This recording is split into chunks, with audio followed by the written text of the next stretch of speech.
better. Sun must shine tomorrow. Music, music, music, music, music is the answer. It makes you groove the best ever. Your move gets better. Music, music, music, music, music is the answer. Trust me, brother, and trust me, sister, 'cause music is the answer.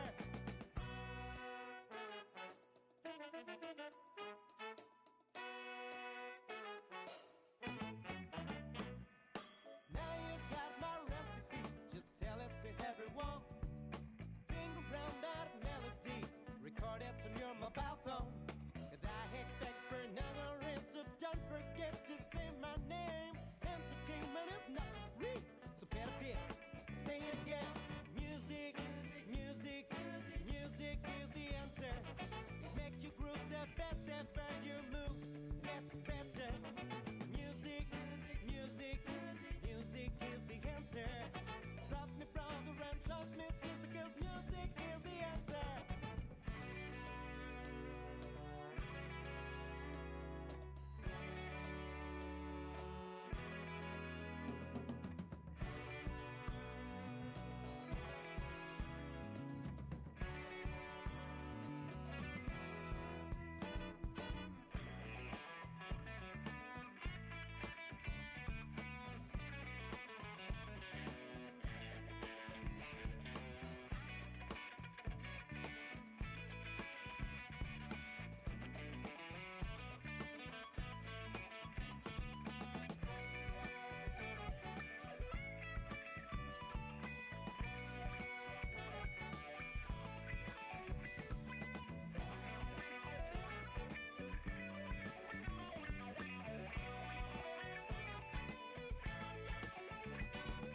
Music, music, music, music is the answer.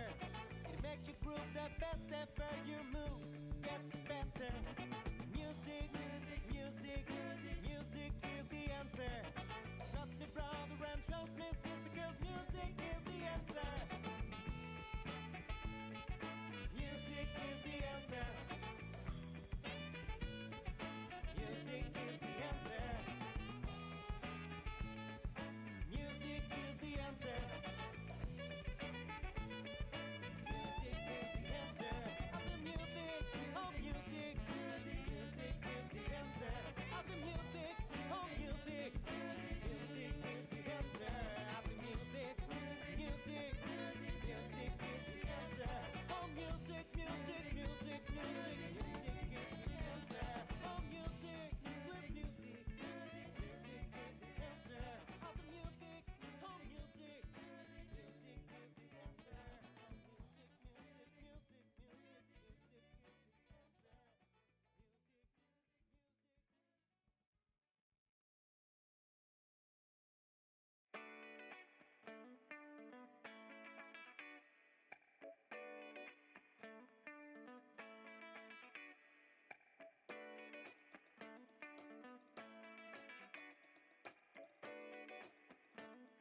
music, music.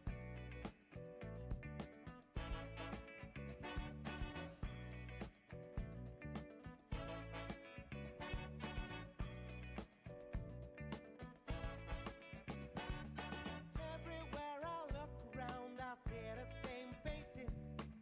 Everyone looks to the ground, it seems they have no wishes. If you don't want to surrender and get down in the sorrow, I can make the things better. Sun must shine tomorrow.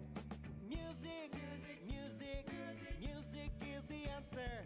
It makes you groove the best ever. Your move gets better. Music, music, music, music, music is the answer.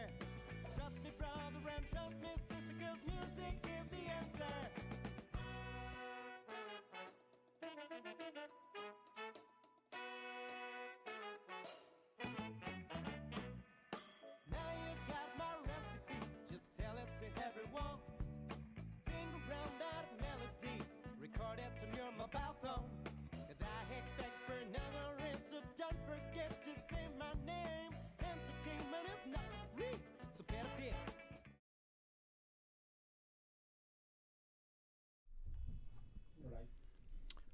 Well, I guess good morning, good afternoon, or good evening, or wherever you are. Today is at the Prismic Meetup. We have a special day because we have Rich Harris here with us. You know, for those, I'm sure you know about Svelte and all what's happening around there, and we're going to talk about that. And we thought, like, how about having Rich with us here? Thank you for coming, Rich. Thanks very much for having me. And today as well, we have Sam, our Svelte champion at Prismic. It's important for us to have someone that is very knowledgeable about Svelte and is defending the technology. And you were behind actually the integration of Prismic and Svelte, the first class integration. Thank you for being here. And we have Renaud, our product guy. Hello. Yeah, and who is going to talk about Slice Machine 2.0 and what's coming in there that will make modeling more advanced websites much easier.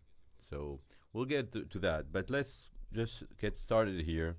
I think, how long you've been building Svelte? It started around Thanksgiving 2016, almost 8 years. Almost 8 years. Well, Yeah. that's a lot of time. And recently you have new versions of the 2.0 of Svelte. We are working on version 5 of Svelte. So we released SvelteKit 2.0. The SvelteKit 2.0 Yeah. and the 5 of Svelte. SvelteKit 2.0 came out just a few months ago. Yeah. A fairly small change, just a minor upgrade from version 1, sort of clearing the decks, making room for the future improvements that we have planned. And right now our big focus is on building version 5 of Svelte, which is going to be the biggest departure yet from the previous versions. And we're going to talk about it. I guess I have here. I need to mute it. Give me a second. Okay, we're good. So and when we're already having some questions for you. You know, we didn't get started. We already have questions here, but I think I would like to start with just like what was the purpose of going for that major 5.0 version of Svelte? People talk about Svelte as being a relatively new and hot framework, and the truth is that actually we're probably one of the more boring frameworks in that we haven't had a substantial major release in quite some time. Svelte 3 came out in 2019. That was when we really sort of defined what it's like to write a Svelte application, and that's when most people first became acquainted with Svelte. And since then, not a lot has changed. Svelte 4 came out last year, but it's like really more of the same. It was, just a maintenance release more than anything. Not a lot of new features. Over that time, we've learned, as the community has learned, that there are some limits to the design that we initially put in front of people. And so we're taking everything that we've learned from the last 5 years of building Svelte apps and watching other people build Svelte apps and getting feedback from the community. We've also learned everything that other frameworks have learned from their own design processes. Okay. And so we've gradually decided which of those things we're going to steal and incorporate into our own framework, and Svelte 5 is the outcome of that process. It's basically a complete ground-up rewrite of the framework. It's a rethink of like the boundaries of the framework's responsibility. You're not scared about that. I mean, it's a major version, right? It is. It is a major version. But you know what? We have spent a lot of time very carefully designing around the fact that a lot of people have existing Svelte 3 and 4 code bases in production, and we don't want to have a scenario where people just can't upgrade. It's important to us that people are able to make this a fairly seamless upgrade. If you drop Svelte 5 into an existing application, then your components will continue to work. There will be no changes required. But there are some changes that we hope that people will embrace and gradually migrate their components over to a slightly new and more modern way of doing things. Yes, and we've been talking offline just before we start about how the connection that you have with your community. Can you tell us about this? How I mean, it's very also interesting for us because building a connection with the community, listening to the users, understanding what's important for them is crucial for building something like that. So it is. I mean, we've always been very lucky in the Svelte world to have like a really engaged community that's very enthusiastic about the project and is very generous with its expertise. Like people who are new to the project get a warm welcome generally in our experience. And there's also a lot of people who have very deep expertise in a lot of different frameworks and have built a lot of different apps and are very what is the opposite of shy about sharing that with us. And so we try and do as much of our design work in the open as possible, and the team that builds Svelte also has a very diverse set of experiences of building things. And so I think we're able to understand a lot of different viewpoints and a lot of different use cases that people have for building frameworks, and we try and synthesize that into a design that makes sense for a lot of different people. And we're very sort of rooted in this idea that no one has a monopoly on good ideas, and it is built by the community and for the community, and that's something that's historically been very good for us. Yeah, I mean, it's extremely precious. Let me tell you, because it's hard to set the middle ground between. I had an experience, before with a framework that we built, Play framework. It's old.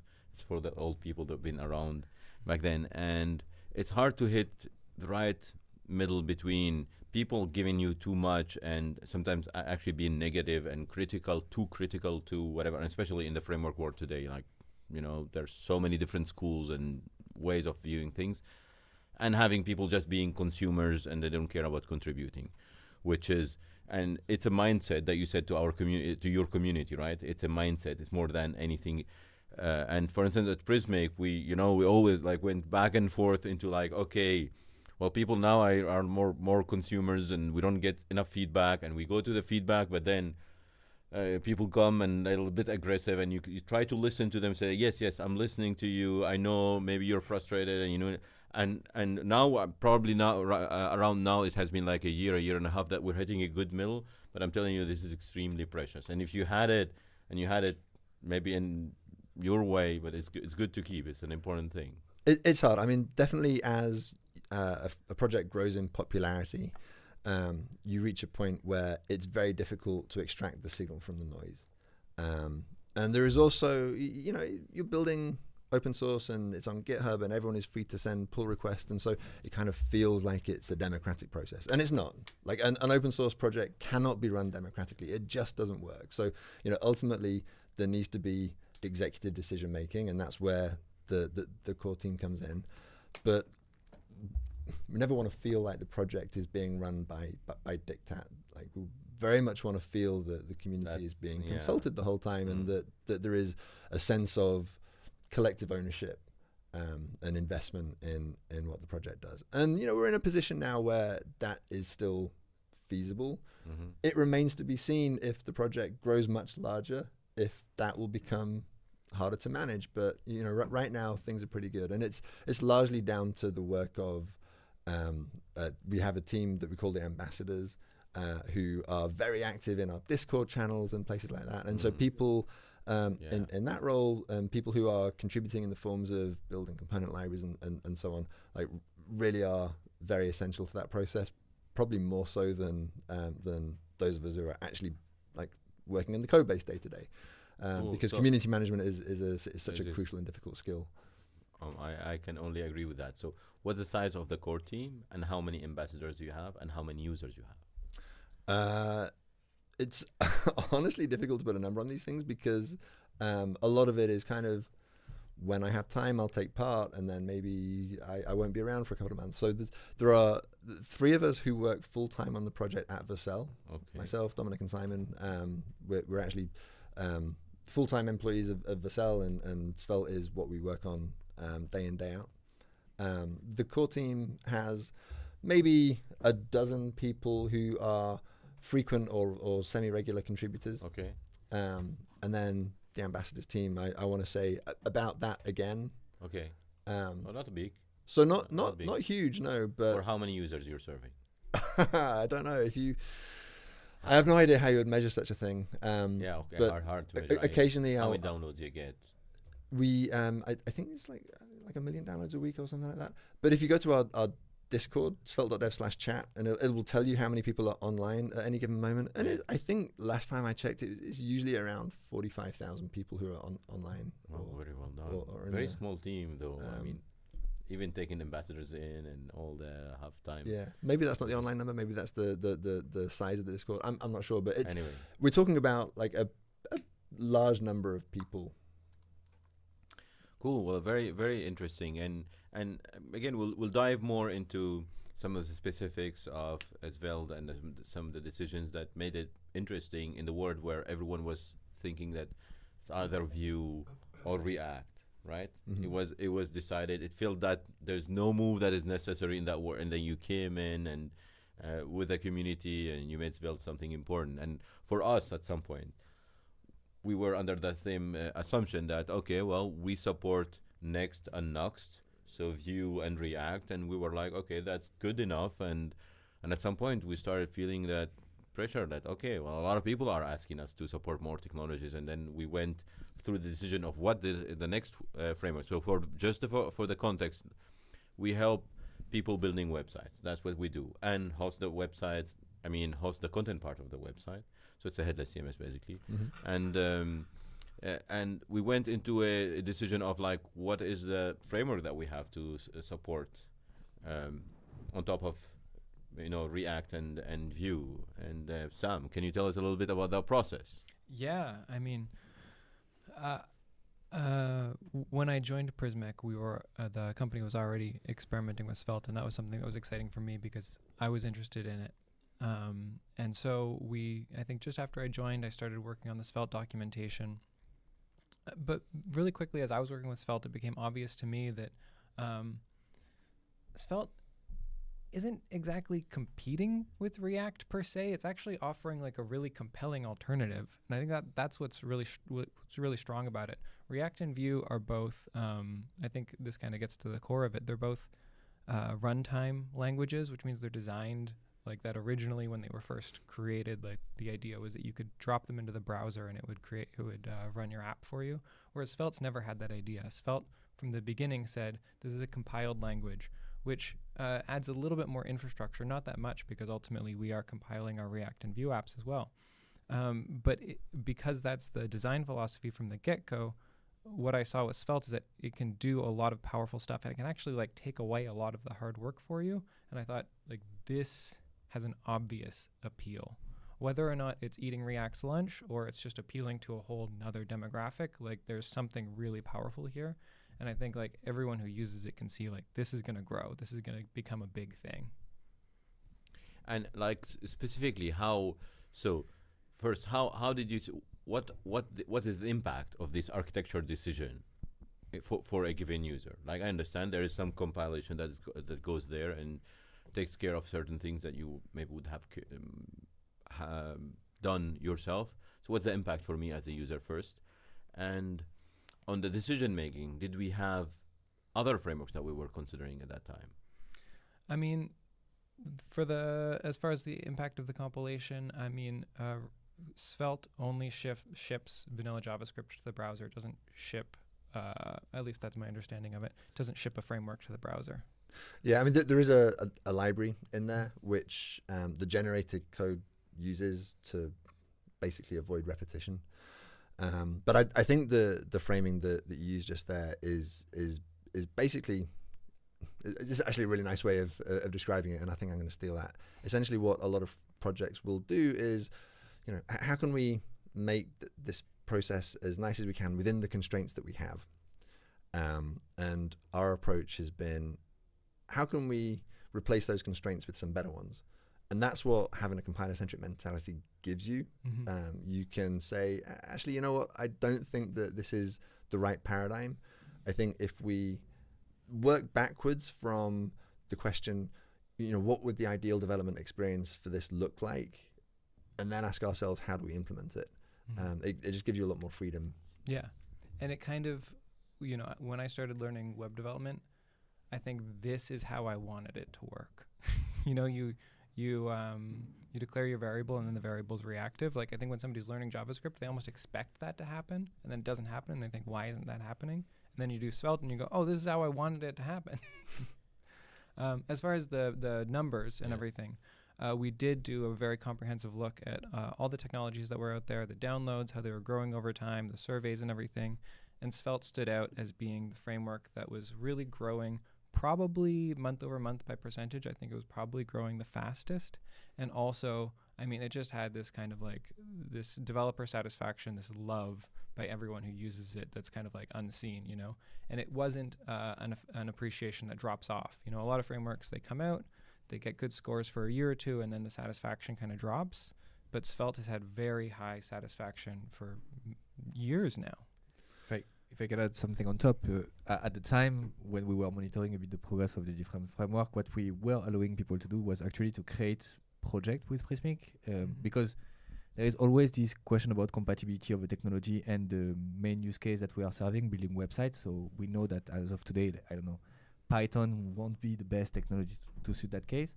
So we were opening the door to anyone to build with any technology, but we were monitoring the growth of the community, and clearly the framework that you've built was very appealing to that community, because we were growing, like Svelte market share, at least in the project that we are building Prismic, was growing consistently to a point that it became the third framework in the community of Prismic.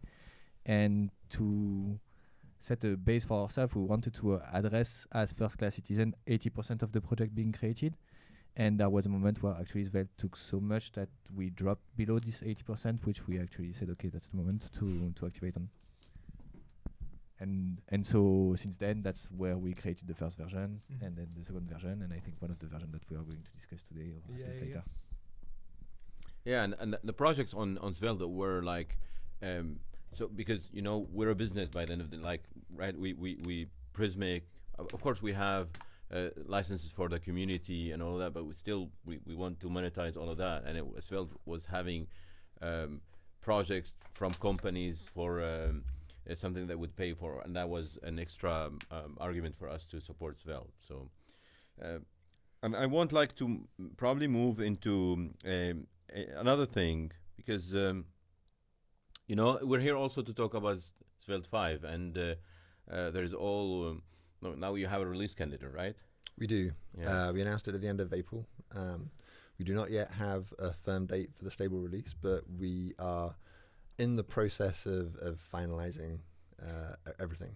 Well, there is a very nice question here about now. Okay, now with the candidate release of Svelte 5, do you think as a newbie it's easier or harder learning development with Svelte than before?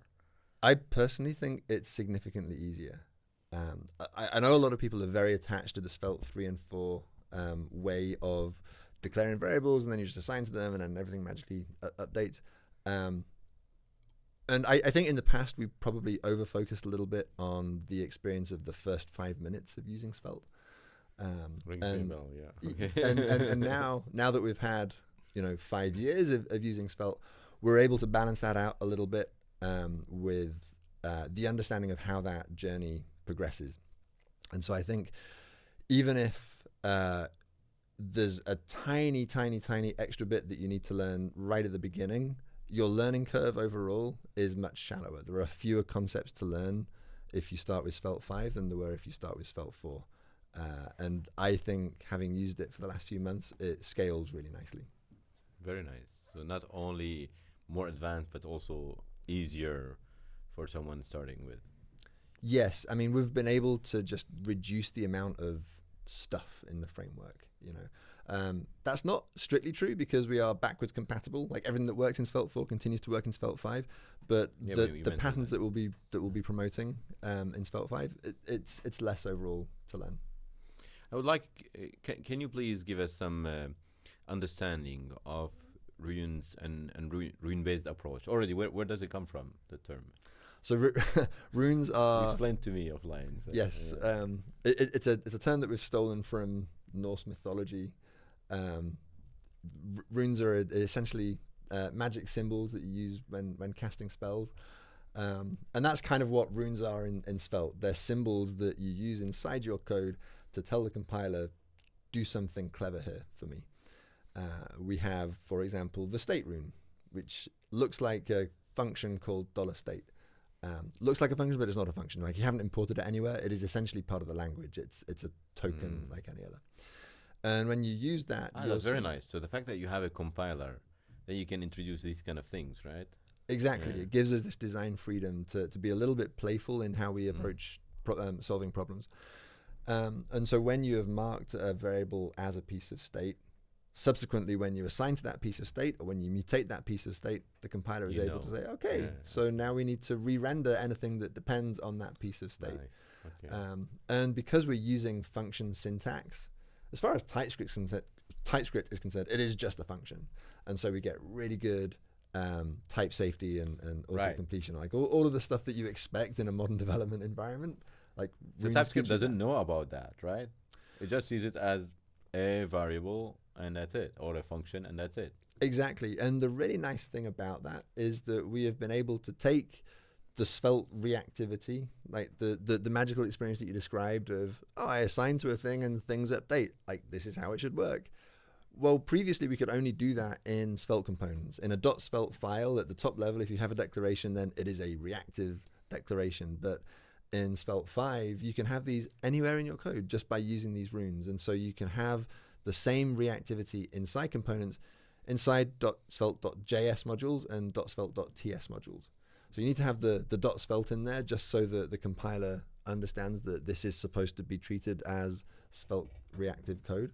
But beyond that, it's just modules that you can share between components, and it allows you to have this unified reactivity model that works throughout your entire application, and it's pretty nice. Do you have any feedback from users that are using runes?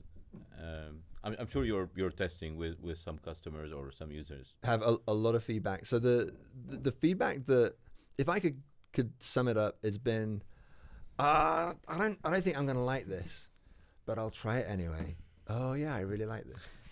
Like, that's been the journey that a lot of people have gone on. People are often, if they're very attached to the Svelte 3 and 4 way of doing things, a little bit skeptical at first, but once people try it, people love it. And also people who have had experience of different frameworks and have experienced how powerful and flexible things are in React, for example. Sometimes people will miss that level of flexibility and composability in Svelte. That's no longer the case. Like, Svelte 5 is equivalently flexible and composable. And I suppose much simpler than functions, and you have to track everything. Like, that's it. It's like, I see how the approach. And by the way, I mean, if you guys are interested by learning more about runes and that approach, we recorded a series here in this studio. Sam and Rich recorded this series, and you can probably we can drop on the comments or something to. No, we don't have the link right. So we're on it. So anyway, keep checking the YouTube, and we will put this series in, and anyway we'll tweet about it. But if you're interested in learning more about that, Sam, anything you'd like to add? About runes, I mean, I've been working with it for, well, I guess since it came out, I've been playing with it. And yeah, I had that first initial reaction of like, I like let count equals 0, it's just so easy.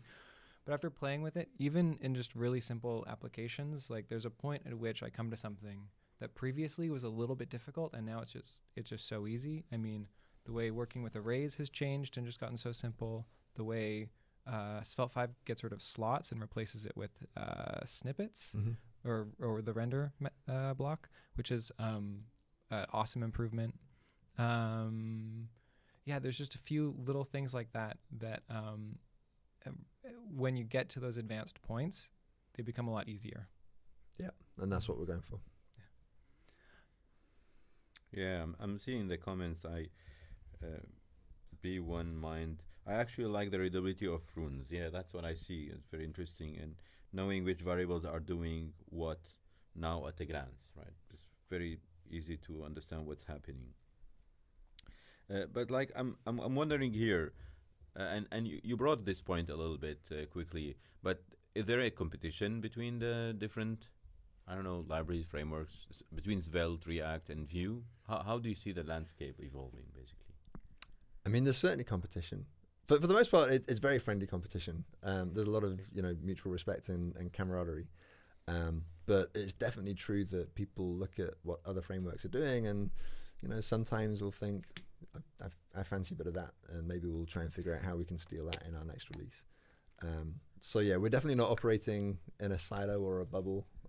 We don't rest on our laurels. We spend a lot of time studying how other frameworks think about certain problems and the solutions that they come up with, and thinking about whether or not it's appropriate for Svelte to add them as well. And like they do too. Like, we're all influencing each other all of the time. And that's what's great about having so many different competing projects in the space. I think JavaScript is somewhat unique in that regard, probably as a function of the size of our community.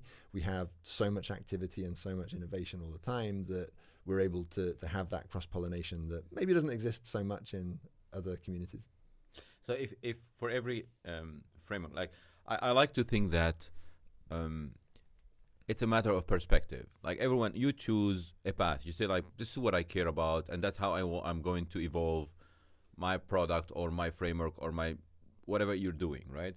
And there are different choices. Let me give you an example. For instance, us at Prismic, there are several now headless CMSs out there, and for us is like we look at experience. For us, content is experience. It's not database. It's not data. It's experience. So we care a lot about how people experience content. What's the experience of putting content to the website, of getting it back. We focus a lot on experience. So everything has to be extremely simple. So when some developer gets to us with, a very complex case, it's like, you better not, and that's a choice. And then we tell like, I don't like it. We say, I guess there are others that really support this kind of case, and it's fine. You can go there. We're happy about that. There's no problem. We're trying to attract the people that care about the same thing as us. Now, the question is, what would that be for Svelte? And can you think of the same thing for the two other communities? What would that be in your opinion? Yeah, I mean, you have to stand for something. You cannot serve everyone's needs. And I see this failure mode a lot in open source projects. A lot of open source developers, they want to retain and grow their user base at any cost. And so like people get into the habit of saying yes to too many things. Ultimately, people choose a framework not really based on feature set or performance or any of this anymore. Like maybe in the past, people would be like, oh, this framework's fast and I need a fast framework, so I'm going to choose this one. But really the thing that people choose frameworks on is whether or not it matches their kind of aesthetic sensibilities. I think so, and so we actually, the phrase that we use inside Svelte is we optimize for vibes. Like we want Svelte to be a fun and playful thing. Like if you're going to be working in a code base all day, you better enjoy it. And so we want the development to be simple and straightforward. And so a lot of people will come to us and say, I would really love it if Svelte would support JSX. And we say, thank you for your opinion. We will not be supporting JSX.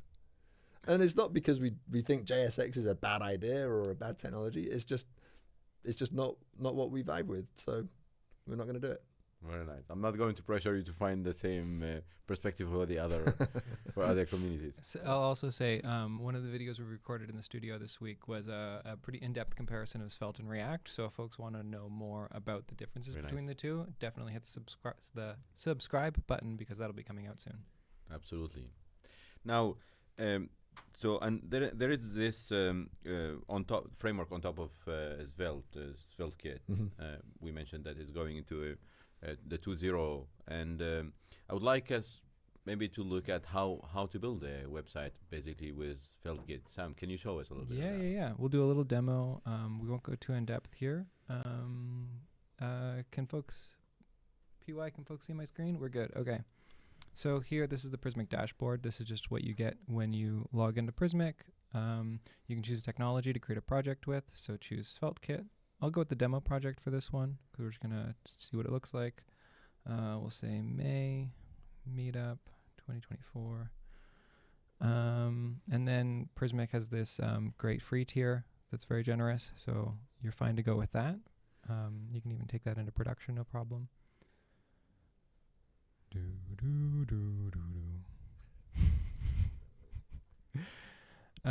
And then, so just if you follow the instructions here, it'll walk you through the onboarding. So this is going to just build out the project locally on my computer. It's going to download the template from GitHub, install the dependencies.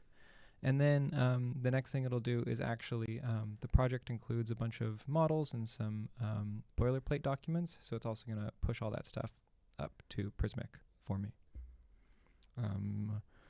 Maybe somebody can tell a joke while this is loading. Not going. Yeah. No. I don't have. You refuse. I don't have any. No good ones. We can do our cheese jokes again. I don't think we did those on camera. Kind of cheese is made backwards. What kind of cheese? Adam. I'm sorry. What kind of cheese do you use to lure a bear out of the forest? Do you know this one? I can guess. Come on, bear. Oh wow! That's a good one. Wow. That's a French person saying wow. Okay, so I've just seed in here. I'm going to open this in VS Code. And then I'm going to run this project locally. So when I hit npm run dev, this is actually going to run 2 servers, one for Slice Machine, which is our dev tool here, and one for, oh, sorry. We've got this, we've got 2 files here, one JavaScript, one TypeScript. I'm just going to delete one and then restart my server.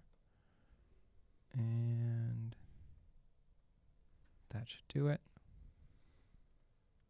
There we go.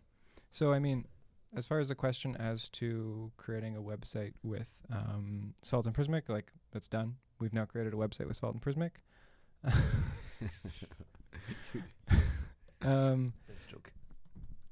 But we're going to take a look at actually how we can convert this to Svelte 5. So I'm going to upgrade some dependencies here. I'm going to install Svelte at Next, Slice Machine, Adapter, SvelteKit, at latest, and at Prismic io/svelte at latest. Hopefully I've got no typos there.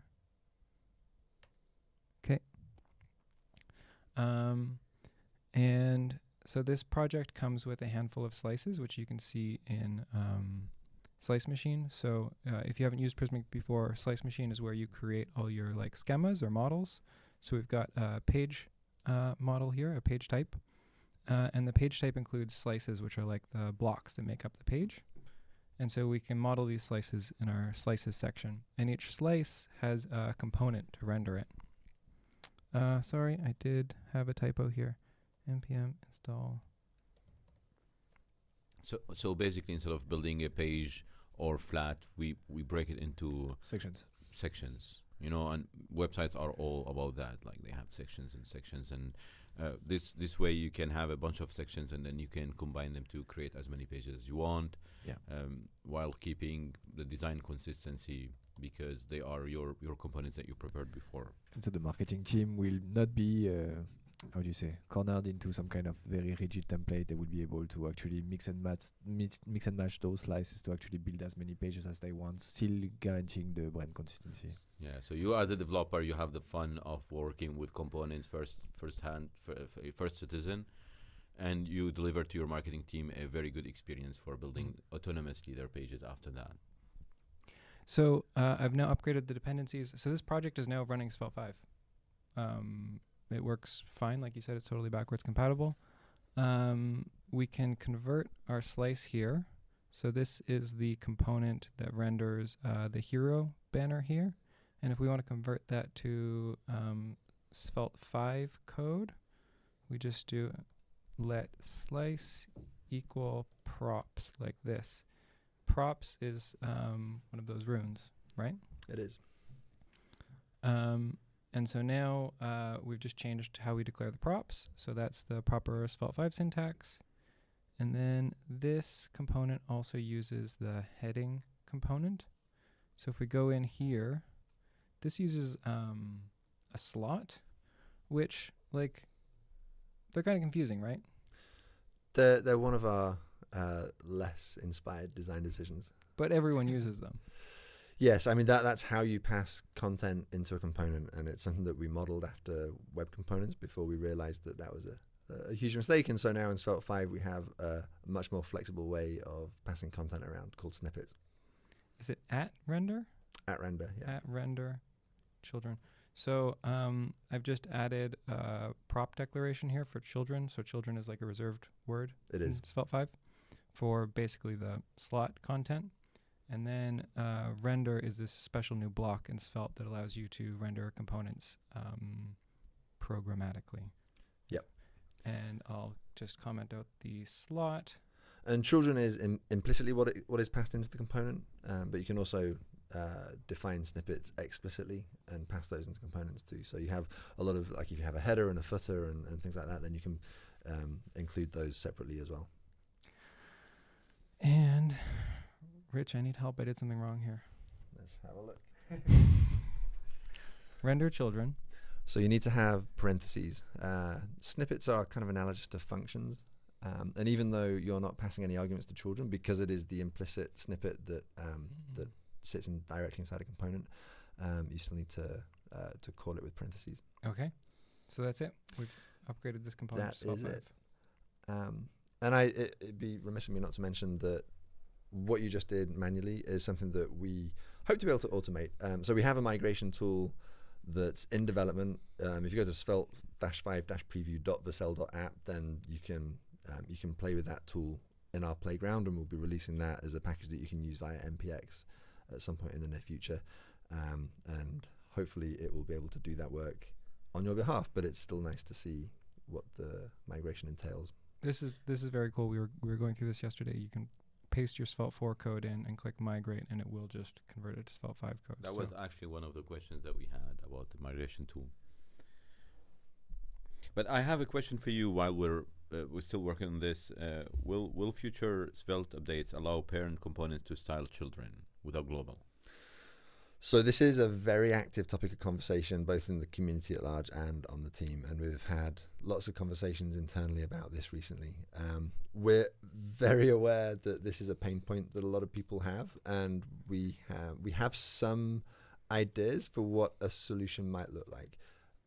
It's not as easy to solve as people imagine. It appears, yeah. You know, it's one of those things that people imagine, oh, you can just make the class prop on components a special case. Well, it turns out that has a lot of complexity that it brings along with it, so we can't do that. But we do have some ideas. They're probably not going to make it into Svelte 5.0 because we want to ship it and we want to get it in people's hands.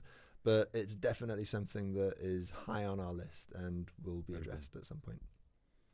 And another question from Ruby. What's the surprising or unconventional design decision in Svelte that you initially hesitated about, but you are now glad that you included it, that you did it?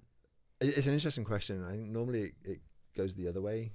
Like, we spend a lot of time deliberating, and we're pretty conservative about adding new API, and so normally it goes the other way. Normally we'll just not add things at all, and then people will get mad at us because we haven't shipped away to share global styles, for example. I would say that sometimes we will add decisions and then later regret those decisions, which is like the opposite way around. An example of that would be, similarly to slots. Right? So similarly to slots, the way that events work in Svelte is a little bit different from other frameworks, because we wanted to think of components just kind of the same as elements. Like, elements emit events, and maybe something is listening for those events and maybe it's not. It doesn't matter. And so we have this concept of component events. Like, you dispatch a component event with an event dispatcher, which you create inside the component. A little bit of a rigmarole. Other frameworks said, we're just going to use callbacks. Way easier. And so in Svelte 5, we've said, we're going to use callbacks too. And it feels way nicer, because now, like, you don't have this distinction between props and event handlers. It's all just one concept. Your props can be spread onto components and so on, and it's much more easy to compose them. So that's the sort of that's an example of something that we introduced, thinking this is great, but then it turned out to not be the right answer. But that's not what the question was. You admitted it at some point, and yes, and you said, okay, well, we're going back. Yeah, I think in general we're pretty good at admitting when we mess up. But the question was, is there something that we were initially unsure about that we then decided was a good idea after all? One example that springs to mind is the fact that server-side rendering in Svelte is fully synchronous. You don't have this concept of waiting for promises to resolve and then rendering. So you can't render to a stream, you can't render to a promise. Like, you render and you get a string back. And next to some other frameworks, that might seem slightly limiting. It means that in SvelteKit, for example, before we do any rendering of the HTML, we need to do all of our routing and all of our data fetching. And in some frameworks, they have routing components, and data fetching might happen inside components, and that's just not possible if you're doing your server-side rendering synchronously. But it turns out that there are some really neat advantages to doing sync SSR. Like, you can set a value immediately before you do the rendering, and then you can unset it immediately afterwards. And so if you have some stuff that affects rendering that is specific to that render, and especially if you're on the server, you're in a multi-tenant environment, maybe you're handling requests from many different users who are visiting many different pages, like being able to control variables on a per render basis, that turns out to be really nice. And there are a few times when that's kind of saved us, honestly. And I don't normally like it when people talk about the limitations of their favorite technology as somehow a virtue, but I think this is one of those cases where it's kind of true. In future, hopefully we won't have to make that trade-off, because there is a primitive coming to JavaScript called async context. It's making its way through TC39 at the moment, and that is something that will allow you to associate data with an async chain of events, and then at any point in that async chain of events you can retrieve the current data. So if you have an asynchronous rendering process, for example, then you can at any point associate with the initial request. But that's the sort of thing that occasionally it turns out that we don't make mistakes, we just have happy little accidents, just like Bob Ross. Well, anything you wanted to add, Sam? No, I mean, Rich and I had a lot of time to talk yesterday, but like I said earlier, if you want to hear more about Svelte, definitely click subscribe, because we've got a bunch of content coming out featuring Mr. Rich Harris here. Cool. Very well. So from our side at Prismic, we were working on one of the most requested or some of the most requested features, actually. So as we mentioned just before, that Prismic is a lot about breaking a page into sections, into components, and shipping that instead of shipping a page, so that the marketing team, the content team can mix and match from these sections. We call them slices, and build pages. Now, since we talked about Prismic being a lot about the experience, and we believe that we need to ship experience to not only to developers but also to the content team. That's why we were in our choices of what we include in a slice, we're very conservative. We don't want complexity. You can imagine it's forms by the end of the day, right? You have fields inside fields inside fields, and at some point it becomes unreadable to understand, okay, how can I modify this thing on the website? And then you have to go through a lot of hierarchy of stuff, and it was okay, we're not going to do that. So anything that was nesting will say no. And a lot of people are yeah, but my website needs that. Well, I don't know, you need to find a different solution or make simpler websites, because that's too much. Now we're revisiting that today, and we say, okay, now we did a few things that allow us to revisit that, because we have our editor that is more interactive and live, and you have this live preview all the time when you are editing, and that allows us to have a bigger complexity budget. As in before, we were limited because you had to figure out things. But since you have this live preview, you can do more. So now we're revisiting that, and we are adding features to model even more sophisticated sections. Can you tell us a little bit about this, or no? Yeah, for sure. Just to reiterate on what you said, at the core, what we've done in Prismic is when it comes down to the activity of building your slices or even your pages, we've took a stance that is the content modeling should be as simple as possible, because basically when you model the content as a developer for your component, you're also designing the form, the interface of edition for marketing team. And so you're doing both at the same time. Exactly. You're becoming basically the editor of the future interface, of the future Prismic interface. And one of the complexity of that is that if the model is too complex, then user gets confused, and marketing team are actually telling Prismic is crap in that use case, which is actually not Prismic is crap. It's just the fact that the modeling is complex, and we were not capable of actually finding an easy and simple interface for you to edit that content. And so the thing that is awesome is that the community growing at Prismic, we got more and more of that feedback, but we were capable also of growing our teams. And so we actually got people that could now start to focus on finding a solution to give more flexibility in the content modeling, while at the same time ensuring that the user experience for the marketing team will remain simple. And so what we've done first, and just maybe to illustrate some of those cases that couldn't be handled previously, but if you had slices like this one, where you had a set of repeatable items like some kind of logo, a list of logo that you would see on the right, plus a list of button.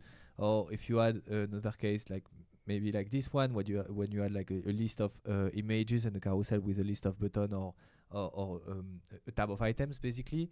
The way to handle that was quite complex because we didn't want to introduce not only nesting but multiple repeatable items because we were unsure to be able to deliver a simple interface for marketing team. And this we changed with the latest version of Slice Machine. I don't think it's the latest, by the way, anymore. It's like the one before the latest because we also released the one supporting SvelteKit. 2.1, right? So the 2.0 actually started to support that, where we allow you now in Slice Machine to actually basically, when you create a slice, one of the controversial decisions that we made at the time was to say you will have one repeatable section where you will have like a set of repeatable items and a non-repeatable one. But now we allow you basically when you create a slice to start creating two types of repeatable sections. So in the case of buttons, you will be able to have repeatable buttons, and in the case of the list of logo that we saw, a list of repeated logo. You will be able to model those slides way easier, which will result in an interface like the one that you are seeing at the moment in the page building. So in the page builder, so where marketing team edit the content, a simple interface where they will be able to actually add a new button very easily, add a new card very easily, and basically start to allow more flexibility in the type of section that you are capable to deliver with Prismic. And so that's the first step. We are actually trying to get to the next one that is like providing more, solving some of the cases that Sadek raised, like more nesting. We see typically cases where you have, a FAQ with a list of questions, and inside of FAQ like a set of buttons or a set of items. So nested, some type of nesting type of content. And we are trying at the moment to define one thing. What's the best experience for developers to actually model those items in a simple way so that we can connect it to their mental model and the way they will do that. And the second thing is provide a very, very nice and simple experience for marketing team. And so for that, we have a team that is actually pretty dedicated on that topic at the moment. So leading a lot of research, we use user research and a lot of interview or user group like you could do to understand what will be the best way to approach this. But we really, really want to find the proper balance between flexibility and productivity for developers on how to build the website, while at the same time providing a simple experience for marketing team, because again, they will be the one maintaining and updating the website for maybe the next 3 years to come or 4 years to come. And we want this to be super, super easy for them. And we often take it very lightly, this decision, when you are like actually building a website. Then you go for the modeling for what is good for you in the code. And often like, how to say, more normalized content is easier for the code. You loop through it and it's, very code oriented. But you need to always to realize that in the same time you are building an interface other than the website actually for the edition interface. And they are very correlated. And how can you be somewhere in the middle where you deliver a very good experience for your editors? And we measure that, the user research. So whenever we add some features into the builder, we measure how is the experience for the editors, what kind of score we got on the new things that we pushed. We measure a different set of UX metrics. We call the standard one that we use the most typically for that use case is called the SEQ. So it's basically a standard in usability that is very established. It can score from 1 to 7, but we use a metric from 1 to 5, and on the 1 to 5 ranking we obtain 4.8. So an excellent score that we think we can continue to improve. Basically, we give them a website. We say like, go edit this. Exactly. And it's something necessary. We say like, go edit this, and we see how easy it is, whether they will figure it out, and how long it will take them. Exactly. The good thing about the Prismic community in a sense is that they really, really, really care about building a nice experience for the marketing team. Mm-hmm. Just sometimes you get caught up in the actual operational duty and constraints that you have. Most of the users that are building websites with Prismic are, for example, working on web agency for which a budget is being allocated. And so sometimes you have to take a trade-off between like your productivity and the fact you need to ship on time and you need to keep your margin, and ensuring that you are keeping the experience simple for the marketing team after the fact. And so that's why we are putting in place those conventions and those items and those tools so that as much as possible, embracing the simplicity for our marketing team will also bring you productivity as a developer. Yeah. So they don't have to be at opposites. Exactly. I mean, at least that's what we're trying to solve in here. That's the hard exercise. Cool. Okay, could you give us a run of what you released lately? Yeah, for sure. You mean generally on Prismic? Yeah. So what we've done lately, so we've done that, which is available now since I guess a week. In the past month, we've now shipped to everyone the new search on the media library that is like deployed to all customer. In the meantime, we are deploying like more feature progressively on the media library, like tags, bulk delete. We have run a few improvements on the migration API. So if you want to migrate content to Prismic, we now have a migration API that offer a few example scripts and a few tooling that actually improve a lot your process to migrate content to Prismic. And we also have released a few features related to generating content with AI. So a smart copy paste feature that is like progressively being rolled out, allowing you, for example, to get content from Notion to Prismic in a matter of 2-3 clicks, while before you had to copy paste into different fields. And so on the long run and the next 3 months, you can expect a lot in terms of improvement on the content modeling part and flexibility on how to model your content and do like more advanced slice in Prismic. That's like a stream of work that we are going to keep on working for the next 2 months.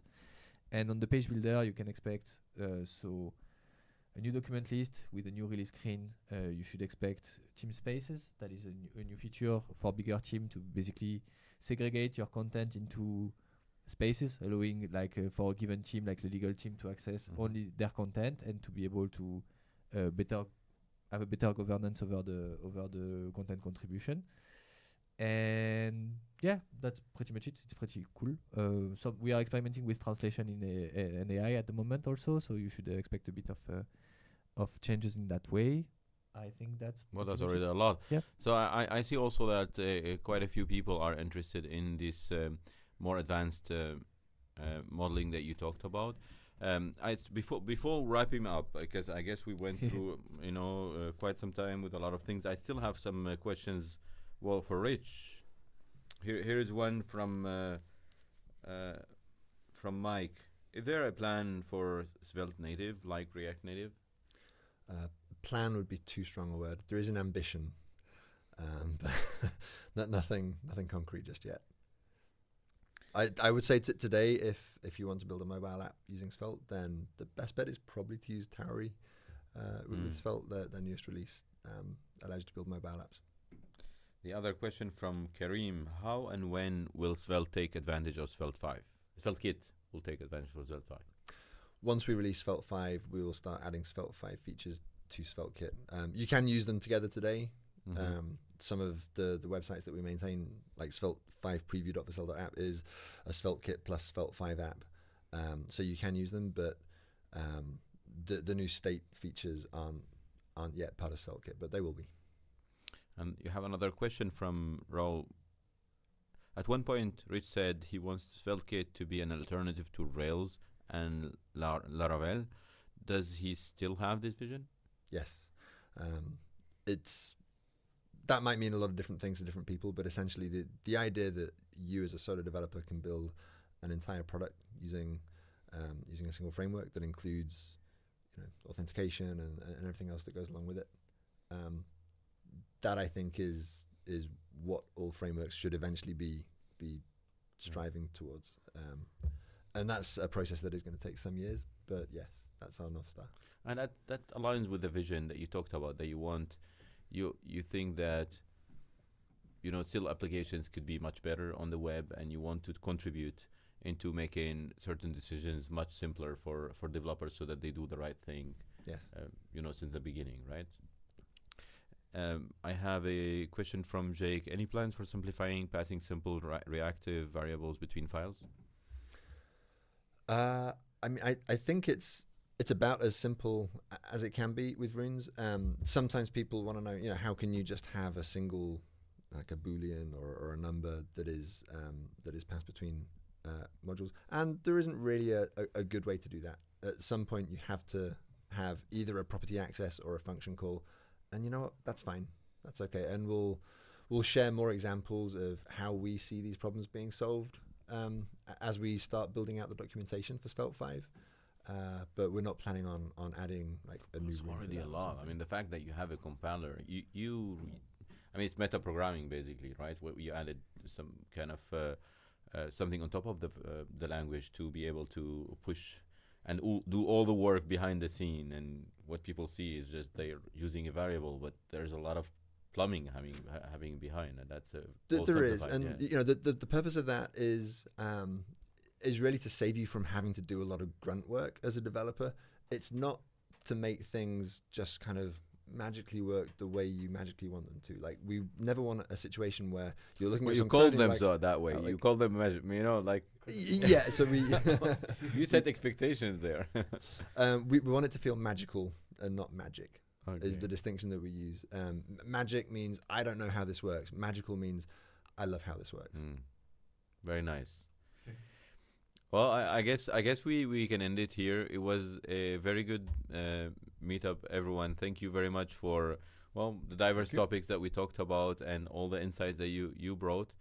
Thank you for coming to the studio. As again, a reminder, subscribe to the channel if you want to have to look at the series. You'll get notified for the series that you recorded. And follow us for the other releases that we're having about these advanced sections. We're going to have cards, buttons, tabs. Probably we'll see what we'll get, but we want modeling websites to be extremely simple for developer. You have a design, and it should be straightforward for you to get your design into a model, and then that makes editors also have a very nice experience. So stay tuned for what we're going to release, and thanks again. Stay tuned for the videos. Goodbye. See you next time. Bye bye.